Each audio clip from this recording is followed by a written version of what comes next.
اور یہ دعویٰ یہ ہے حامد میر صاحب کا کہ فیاض حمید کے مسئلے پر کہیں نہ کہیں چل کے باجوہ ملوث نظر آئیں گے. لیکن ایک الزام اور لگا کہ جناب فیاض حمید صاحب جو ہیں انہوں نے جو ٹاپ سٹی کے وہ جو قمر معیز صاحب تھے ان کے گھر جو ایک دھاوا بولا تھا، چھاپا مارا تھا، اس سے پہلے بھی وہ کام دکھا چکے ہیں. اور وہ اکرم شیخ وہ جو نامور ممتاز قانون دان ہیں پرویز مشرف کے کیس پہ جب وہ لڑ رہے تھے تو اس وقت جناب ان کے گھر چھاپا مارا گیا، مطلب ڈکیتی کی گئی. ایک ڈکیتی کا کیس بھی ان کے ذمہ پڑ گیا کہ وہاں سے انہوں نے ان کا کتاب وہ لکھ رہے تھے اس کا مسودہ غائب کر دیا، باقی چیزیں لے کے چلے گئے اور ان کو بڑا پریشان کیا. تو ایک کیس یہ بھی آ گیا ان کے پہ. لیکن بات یہ نہیں ہے، بات یہ کہ اس کیس پر رد عمل کیا ہوا. چونکہ وہ ممتاز قانون دان تھے اکرم شیخ، تو بتانے والے بتا رہے ہیں کہ جناب جنرل باجوہ نے ان کو گھر کھانے پہ بلایا اور اس واردات پر ان سے معذرت کی، معافی مانگی کہ یہ زیادتی ہو گئی. تو جناب وہ معافی مانگنے کے عادی ہیں، یعنی ضد اور انا نہیں رکھتے.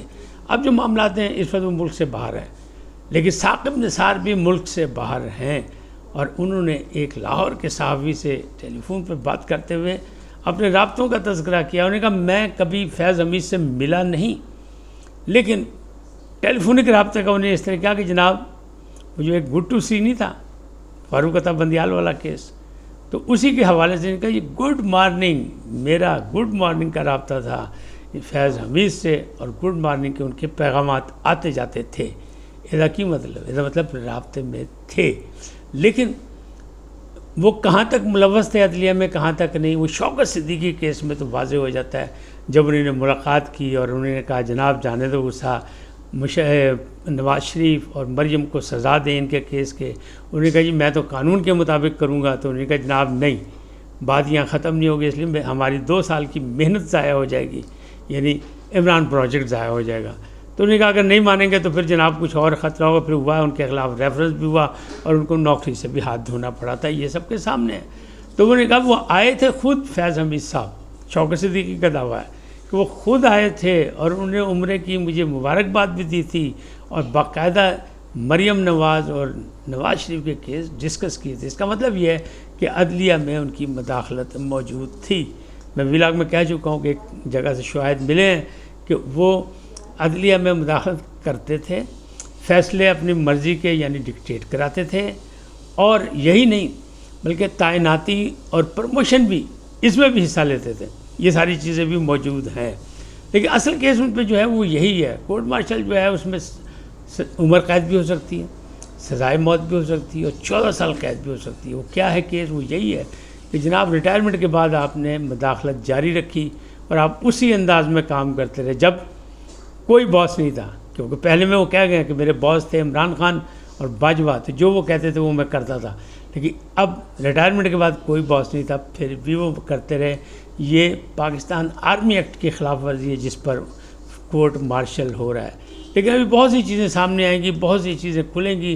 انہوں نے 10 افراد کا نام لیا پی ٹی آئی کے، اور باقی جو ہے وہ انہیں کہہ دیا کہ یہ دونوں افراد تھے کہ جنہوں نے ہم سے فیض حاصل کیا. تو انہوں نے یہ ساری بات بتا دی. تو اب یہ ساری چیزیں کس طرف جا رہی ہیں؟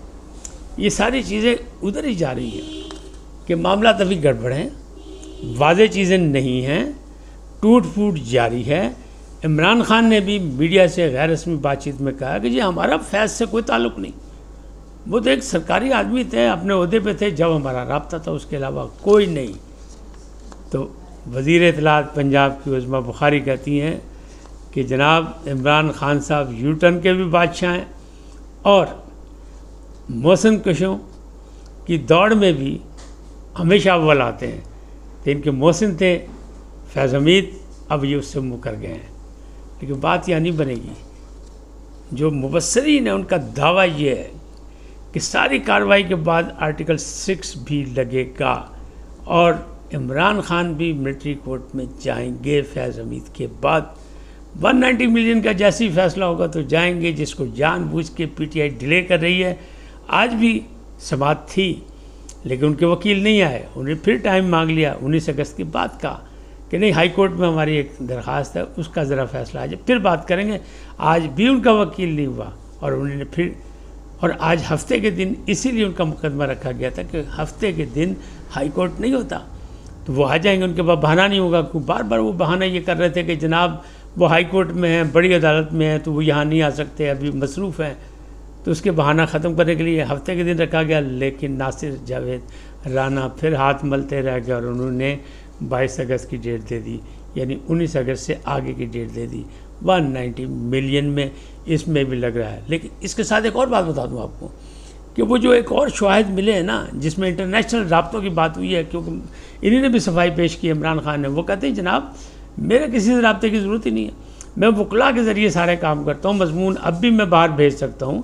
یہ نہ کہیں کہ جیلر میرے واقف تھے، جیل میں ڈپٹی سپرنٹینڈنٹ میرا واقف تھا، محمد اکرم مجھے سہولت دیتے تھے. نہیں، میرے وکلاء، میں ان کو بریفنگ دیتا ہوں، وہ بات پہنچاتے ہیں، وہی زلفی بخاری تک بات پہنچاتے ہیں، وہی عالمی میڈیا تک بات پہنچاتے ہیں.